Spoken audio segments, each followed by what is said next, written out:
In this brief screencast, we're going to take a look at STP, which stands for Standard Temperature and Pressure. Standard temperature is 0 degrees Celsius or 273 Kelvin. Standard pressure is 1 atmosphere, 101.3 kilopascals, 760 torr, 760 millimeters of mercury, or 14.7 psi. So let's take a look at temperature conversions. Why would we want to have temperature in Kelvin? Well, Kelvin is an absolute temperature scale, which means that there is no zero, nothing goes below zero. And when we look at some of our gas law equations, it just wouldn't make sense for our temperature to be zero. We can't really do anything when we're multiplying by zero or dividing by zero. So we need to use this absolute temperature scale instead.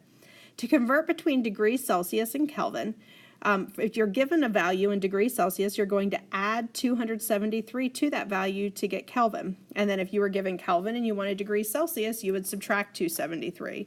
So to do a brief example, let's say we measure the temperature in a lab is 25 degrees Celsius, but we need to change that to Kelvin in order to do our calculations. We're going to take our 25 degrees Celsius plus 273, and when we do that, we get 298 Kelvin.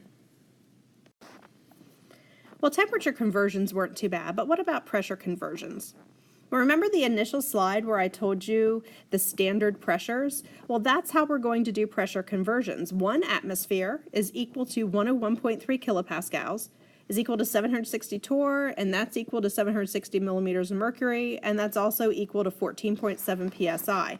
So it's just like saying 12 inches equals 1 foot. Those are all equivalent measurements. They're just using different units.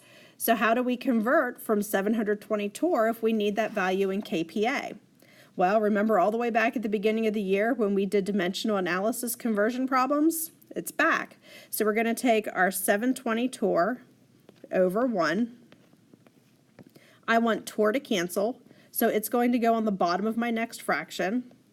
If I look at my standard pressures, I see that 760 torr is equal to 101.3 kilopascals. So I put the 760 on the bottom, 101.3 on the top.